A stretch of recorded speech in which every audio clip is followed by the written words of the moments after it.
Buenas, mi nombre es Edwin Santos. Les voy a exponer acerca de cómo fue la solución del componente práctico referente al primer componente, el cual nos pide que utilicemos una fotoresistencia y vamos a realizar mínimo 7 mediciones en las cuales se varía la intensidad de la luz de menor a mayor, tomar datos del valor de resistencia y graficar.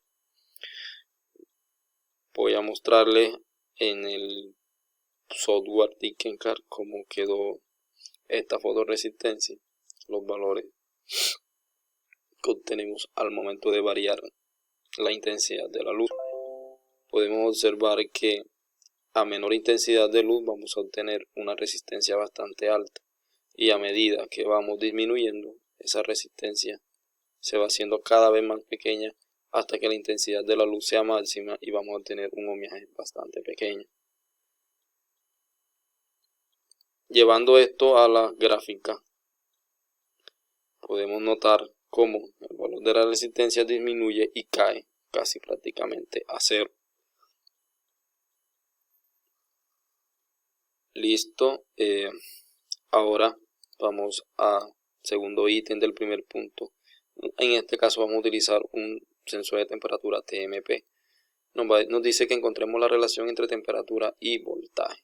Entonces nuevamente nos vamos al software, vamos a ubicarnos en este sensor, vamos a hacer la simulación y vamos a ver cómo varía el voltaje cuando movemos la temperatura. Podemos apreciar que si iniciamos con una temperatura baja, en la mínima que es menos 40 grados Celsius, tenemos un voltaje de 99.9 milivoltios. Si este voltaje yo lo voy incrementando, digamos 73 grados, ya tenemos un voltaje de 1.23 voltios. Y en el máximo tenemos 125 grados Celsius, tenemos un voltaje de 1.75. Podemos decir que a menor temperatura vamos a tener menor voltaje, a mayor temperatura vamos a tener un voltaje más alto. En la gráfica podemos observar cuál es el comportamiento de este sensor. Aquí podemos ver la relación temperatura-voltaje. Temperatura podría decir que lineal, porque va aumentando a medida que el voltaje va aumentando, a medida que aumenta la temperatura. Listo, aquí tenemos algunas capturas de pantalla de cómo fueron los diferentes valores que obtuvimos a diferentes temperaturas. Listo. Vamos para el segundo punto del primer componente. Nos pide que implementemos un puente de Wheatstone alimentado con 5 voltios para medir la variación de la fotoresistencia. Equilibra el puente con la fotoresistencia a 0 grados. Y vamos a obtener una gráfica de intensidad luz de salida del puente. Listo. Vamos a ver en el software cómo quedó. Aquí tenemos 5 voltios. Tenemos nuestra fotoresistencia y vamos a ver. Como podemos ver, a menor intensidad el puente está equilibrado. A medida que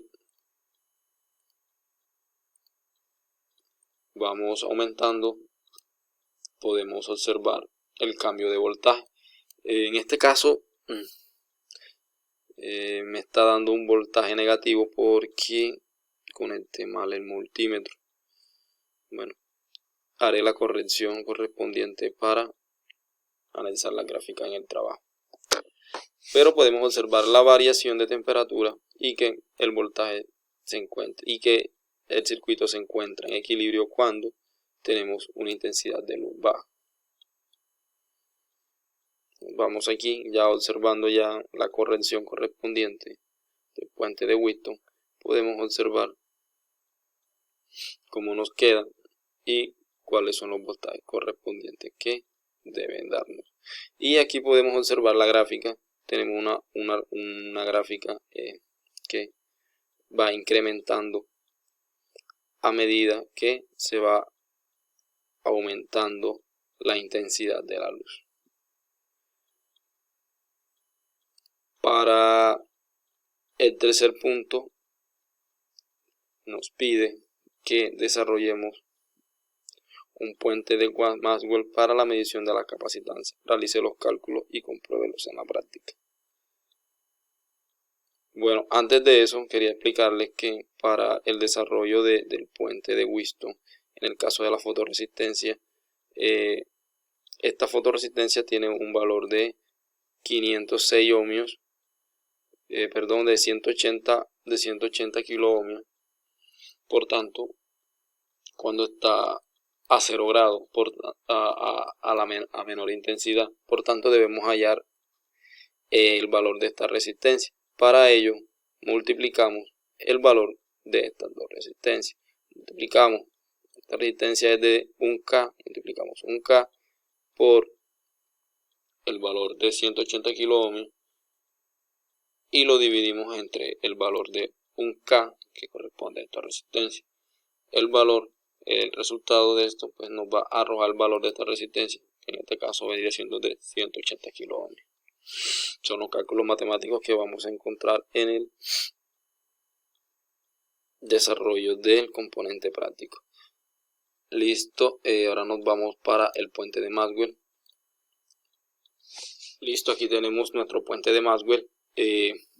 Antes de poner a simular el circuito, debemos hallar los valores de capacitancia. En mi caso, he seleccionado resistencia de 2 kilo ohmios y un condensador de 100 microfarads.